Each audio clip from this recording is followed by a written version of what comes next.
Now, what if somebody decides to sue us? Did you ever stop to think about that? It could ruin us. Jaws 2 may not be the monumental film the original was, because it's not, but it was still good, and at the very least, not even close to as bad as what came next. As far as trivia is concerned, there are still plenty of things you probably didn't know, and that's not even including the obvious fact that Roy Scheider didn't even want to do it. Doesn't mean I won't touch on that, because there are some interesting things about that story, and given this film is commonly passed on nowadays by most people, it only makes learning new things all the more fun. So, in honor of a sequel that is still solid in my opinion, here are 15 things you probably didn't know. Almost based on the USS Indianapolis tragedy. An iconic scene from the original, in which Quint tells of the real-life Indianapolis incident, came very close to being the basis of Jaws 2. It would have focused on Quint as a young man and the ordeal he had to go through, essentially making it a World War II drama, and honestly, I'm a bit mixed on this. It would have been cool to see, possibly having a good movie about that. Maybe it would have been more popular, who knows? But in my case, I like the movie we got, and I still feel moving ahead was the right move. In the end, the idea was passed on by producers David Brown and Richard Zanuck, but if the franchise ever resurfaces, which it eventually has to, this may be a good direction to go in. Highest grossing sequel at the time. They may not be as popular, as they never are, but it doesn't mean they can't do well. It's honestly not surprising Jaws 2 did quite well, earning $208 million against the $30 million budget, but what you may not realize is that, at the time, briefly made it the highest grossing sequel. Obviously, Rocky 2 came out the next year and quote-unquote knocked it out. A mere white shark is no match for the Rocky Balboa, but for the time, it was the best at something.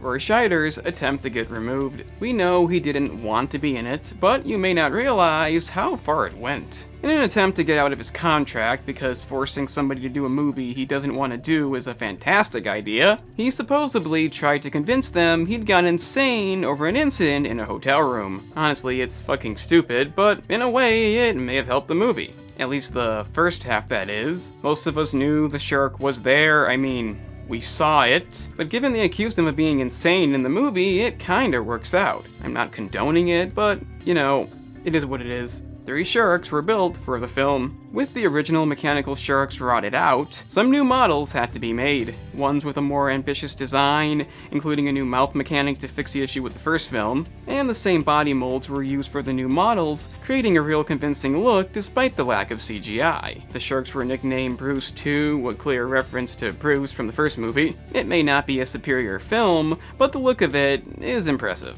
The original director was fired from production. As we all know, Spielberg had a number of reasons to not direct this. Feeling it wasn't needed, wanting to make other things, the first movie being too big of an ordeal, so upon turning it down, they sought out John D. Hancock to take his place. He previously directed films such as Let's Scare Jessica to Death, and had a very different opinion on what the film should be. It would have seen Amity Island in more of a decline after the event of the first movie, and possibly brought in unused ideas from the novel that were cut out due to being too dark. Obviously, Universal wasn't too keen on anything like that, and the apocalyptic setting didn't work too well with Martha's Vineyard's residents, with almost nobody agreeing to board up their buildings. You can see where it's going. He was very quickly replaced with French director Jeannot Szwarc, who had previously directed, Bug. Personally, I would have loved to have seen the original concept, but you know how that goes. A real hammerhead shark. Given the first movie had a huge effect on beachgoers, and till this day, still does, you would think, given they're on a busted raft in the middle of the ocean, if one of them cried out for help, you would consider they're not just getting into character. Mark Gilpin, who played Brody's son, revealed that a hammerhead shark was in fact present during one of the movie's scenes. Like I said, waving did fuck all, they were using Titanic logic, I guess, but luckily nobody was hurt. Oddly enough, Sean gets almost no shark action in this movie, getting knocked out immediately, and despite my best efforts, I couldn't find any details on that. It's weird. things did not go well for the movie Shark. According to Jaws 2, the making of Hollywood sequel, the primary shark model used cost $1.5 million to build and was about as difficult to control as the original. Because of the problems with the seawater, parts of it corroded almost immediately, leading to a situation when its mouth couldn't even be closed. That would explain why its mouth is open for a majority of the movie, and the one time they did get it to work, the teeth and gums apparently fell out when it chomped down on the boat. Case in point, it's no wonder Spielberg said fuck it. Scheider's fight with the director. We have to go back to this again because, like I said, it goes beyond not wanting to do it. As we know, Scheider and the director did not get along by any means. I'm sure being contracted in had something to do with it, but at one point it may have gotten physical. After an argument in front of the cast and crew, the producers decided to hold a meeting to, I guess, work things out. Instead, a physical altercation ensued in which they had to break it up. Again, this is not guaranteed to be true, but it wouldn't be the first time this kind of thing happened. It just goes to show acting shouldn't be forced upon you because it could have consequences. And ignoring the like button could also have consequences. I mean, it's free, so why not? We're getting close to 5,000 subscribers, so if you can, consider that too. It'd be nice to hit that, maybe this year. Presidential promotion. Susan Ford, daughter of Gerald Ford, who was president at the time of the movie's production, was hired to come on set and snap a number of photos, a lot of which would end up being in the behind-the-scenes novel, The Jaws 2 Log, giving an insight into how the movie was filmed. She can even be seen in a lot of the pictures herself, and if you can, I'd recommend checking out this novel, as it is truly fascinating. It's another thing, in my opinion, to make this movie stand out, and if you're into film history, it's worth looking into. It wasn't all filmed in Martha's Vineyard. It is the primary filming location, aside from a few standout scenes. That being the scene when Brody went insane, demanding people get out of the water and started shooting before they did, along with any scene involving a beach. But in this case, it's the most noticeable. It's obviously a lot bigger than it was in the first movie, instead being filmed in Navarre Beach in Florida. There's a number of reasons for this, mainly being the warmer weather and the deeper water being a lot more efficient for the mechanical sharks. This led to the director wanting to film there, but even in Martha's Vineyard, a lot of citizens weren't exactly pleased with another shark movie being filmed, a lot of which even wore t-shirts saying Universal Go Home, but others were still excited, not taking the same issue, and even became extras in the movie. The Brody boys aging makes no sense. Well, I'm not gonna lie, even at a very young age, I kinda noticed this. Brody's siblings, Michael and Sean, clearly recast for every movie, seem to age in a way that doesn't make sense. In the first movie, they both appeared to be very young children, but by the sequel that came out 3 years later, and seemed to take place 4 years later, Michael has somehow shot up to being a young adult, and Sean is facing pre-adolescence. This issue goes on throughout 3 and 4, but honestly, who gives a shit? If you watch those movies today, you won't be giving any thought to that. A lot more about those movies make no sense. But in the case of Jaws 2, it did get my attention. It simply doesn't compute given when the movie takes place. It's not quite as bad as the Griswolds in the vacation movies in which the brother and sister take turns being older, but it's still something you may possibly not have seen. The first movie with the number 2 in the title. Yes, for the most part, Roman numerals were key.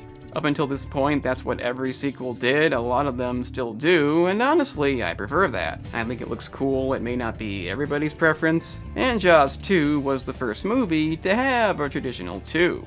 I think, if I'm wrong, I apologize, but at the very least, it wasn't on the first. Multiple movie posters. You would think, being a sequel nobody really wanted, the number of movie posters wouldn't go up. Opposed to the other 3 movies that only had 1 each, Jaws 2 has a total of 4. The first one's pretty well known, the shark's head being above the water skier, the only time the shark ever really looked like that, and to be honest, I've never really been a huge fan. I much prefer this one with the red background, giving it a foreboding sense of danger. You've probably never seen it, but it's the one I like the most. As for this one, you may have seen it and not noticed it, it's a lot like the original, aside from depicting Tina actually trying to save Eddie, unlike the movie when she did fuck all. Then we have this nonsense, which I say is bullshit. Calling it Jaws 2 does not mean there's 2 sharks in the movie, it's a fucking lie, and I'm glad most people didn't see this. Despite the best efforts, I really only like one of these, the rest, kinda mediocre. A famous tagline. Again, you may not realize this, but the tagline, just when you thought it was safe to go back in the water, is relatively famous. A lot of people relate this to the first movie, even though it clearly isn't. Note, go back in, obviously a sequel, but it's quite notable nonetheless. It's heavily parodied too, essentially ingrained in pulp culture, and if you've watched every shitty shark movie out there like I have, because it took me too long to get the memo, you likely know what I'm talking about. It may not be the most iconic film, but the tagline definitely is. The amazing Jaws 2 comic. You may not like the movie, but if you're a comic book fan, you're in luck. I'm not really, but I couldn't go without mentioning the Marvel comic tie-in. Similar to Michael Crichton's Jurassic Park novel, the comic is not restricted by a PG rating, and that's abundantly clear. One of the most gruesome of its time, intensely graphic scenes, and from what I've been told, it's real damn good. Yeah, a deleted scene may have showed us the helicopter pilot's demise, but it doesn't hold a candle to the comic, even throws in an explosion because why wouldn't it? And if you're a Kiss fan, which I definitely am not, even that is on the back cover. So, for the comic fanatics out there, you really can't miss this. It's a fantastic tie-in, and for many, probably the best thing about the movie. So that was 15 things you maybe didn't know about Jaws 2. As always, if you learned anything new, let me know down below. Or if you knew them all, then let me know how I fucked up. Remember to like the video, subscribe to help me get to 5,000, and no, I am not gonna follow this up with Jaws 3D because nobody in their right mind gives a shit. I'm the analyst, and remember kids, acting should only happen if you want it to happen. Unless the idea is to look pissed off. So, you've made it to the end. That's an impressive feat indeed. Since you managed that, I guess check out the gaming channel, in which I cover a variety of gaming topics, like analysis videos, such as this one. If you're into that, then press the link in the description. It's that simple.